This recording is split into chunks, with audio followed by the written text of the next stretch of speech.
All right, welcome back, everyone. We are now picking up work on H 516, an act relating to the approval of amendments to the charter of the town of Essex. This is the one that we had a walk through yesterday, an introduction from Representative Dodge and council, and we are now joined by the town manager of Essex, Greg Dugan. How you doing, Greg? Hi, everyone. I'm doing well. Thanks. Thanks for having me. Yeah.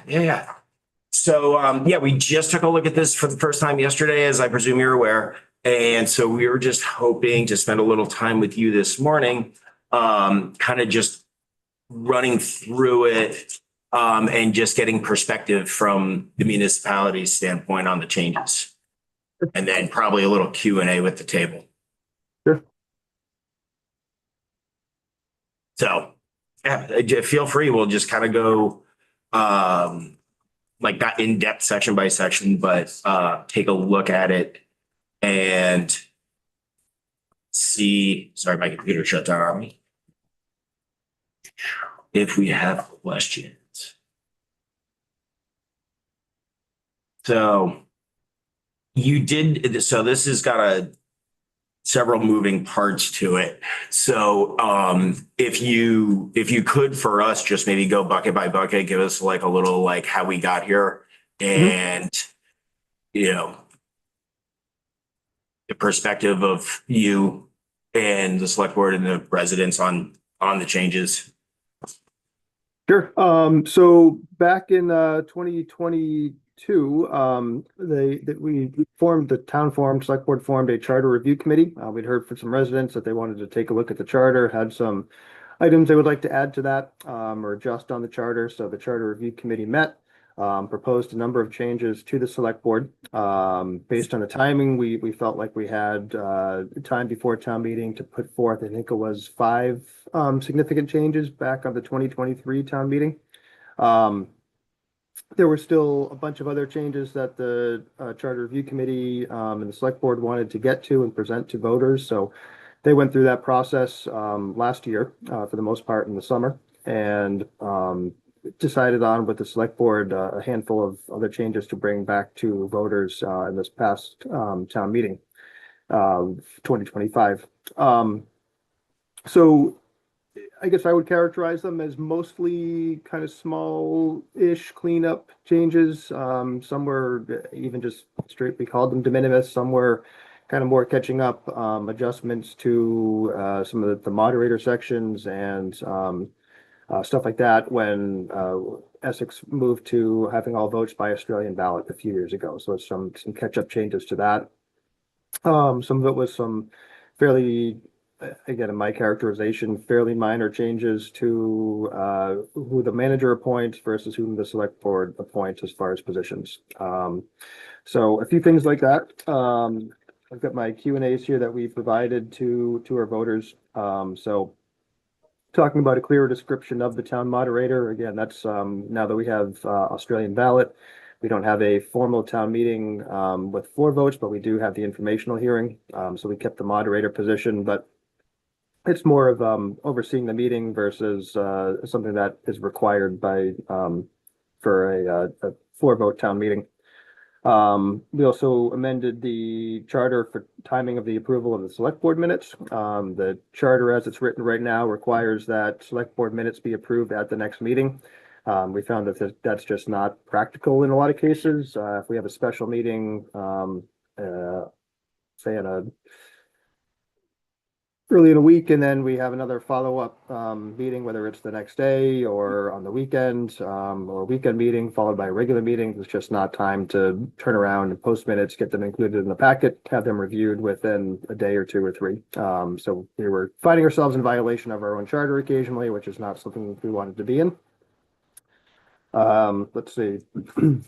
I mentioned the appointments made by the select board and the town manager.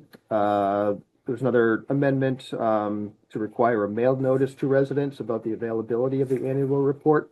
The way we currently interpret our charter is that we are required to mail the full annual report to all voters. We still want to notify people, but between the printing and mailing costs, it's a fairly significant expense. So we figured if we can provide notice, perhaps by a postcard or some other means. It might be cheaper and save some of the printing for a lot of the reports that we find, for instance, in the recycling bins at the post office. This makes it available to everybody, lets them know it's there, but gives the town the option to not print 4,000, 5,000 reports. The real estate appraisal changes are largely just changing real estate appraisal to assessing. So just kind of a general cleanup there. Again, I mentioned some of the changes just dealing with the fact that Essex now transacts business by Australian ballot. And then the last one was the de minimis changes, just wording, formatting, spelling. I heard you talking yesterday at testimony about referencing Vermont statutes annotated versus Vermont law kind of thing. So very small changes, but happy to try to answer any questions about any of those that you might have.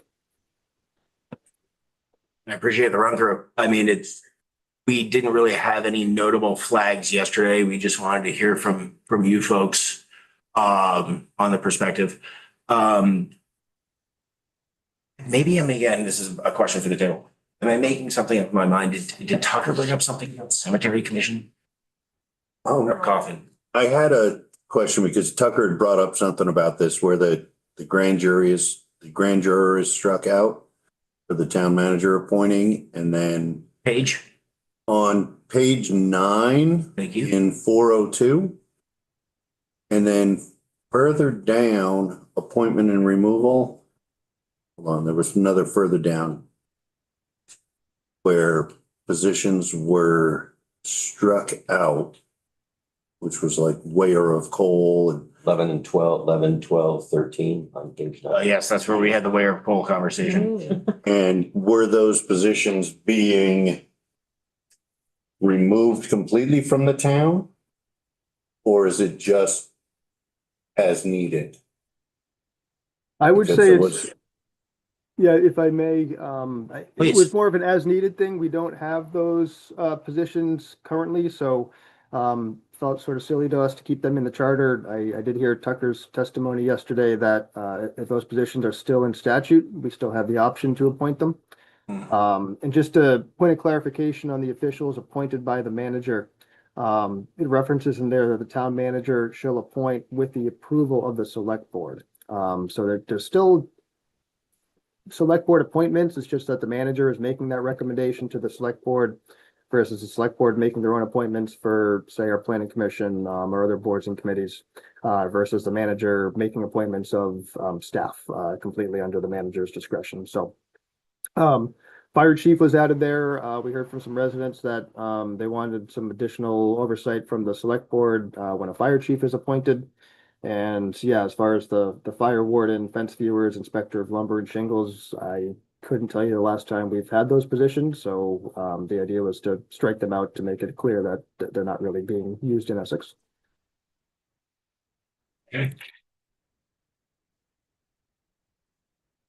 I cleared that up. Wonderful. Yeah, I'm just kind of scanning through this again, just for a minute, Mr. Dugan.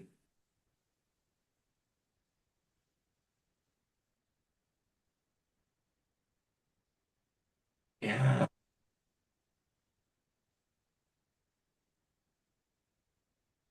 The cemetery commissioners were in there, Matt, on that same.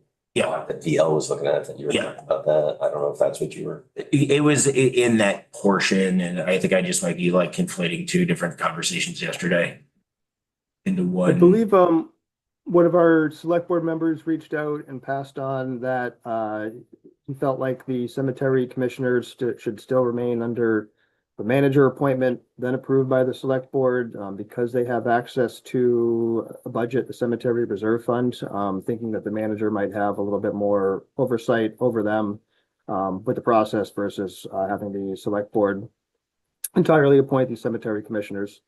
Our reasoning behind the change of putting it under the select board was that this, as I mentioned, the select board appoints, whether it's our statutory planning commission and development review board, we have an energy committee, a conservation and trails committee, and housing commission. So we have various other boards and committees that are appointed entirely by the select board. And the reasoning was that the cemetery commission kind of functions similar to those other boards, so bringing that under the select board's jurisdiction.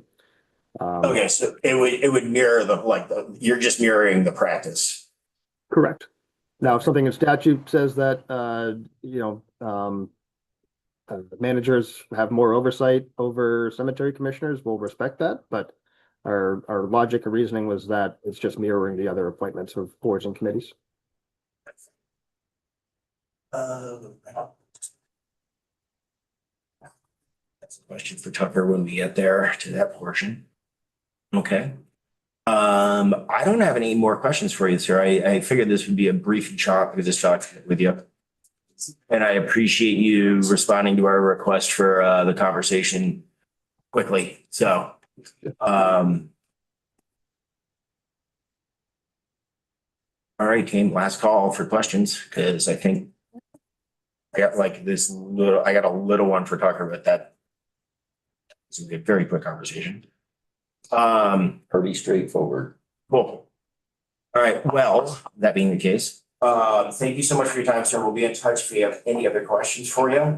But this seems pretty clean and crisp, so I'm gonna have another conversation with council, but I hope to move this out in our waning days, so hopefully we can get this taken care of for you. I'm glad to hear it. Thank you. And I should have mentioned our select board chair sends her condolences. She's on a flight right now. Otherwise, I think she would be here as well. So thank you again for having me. Thank you for the consideration. All right. Thank you. What's that? Just coming back from St. Louis for the town clerk's conference. You're stuck here. Yes. You guys. 20-something years. You're there in Yes, indeed, spirit. I I'm will sure. sign off, I think. Oh, we're good, man. Yeah, you can go. We actually should just be shutting off right now. Yeah. Thank you very much.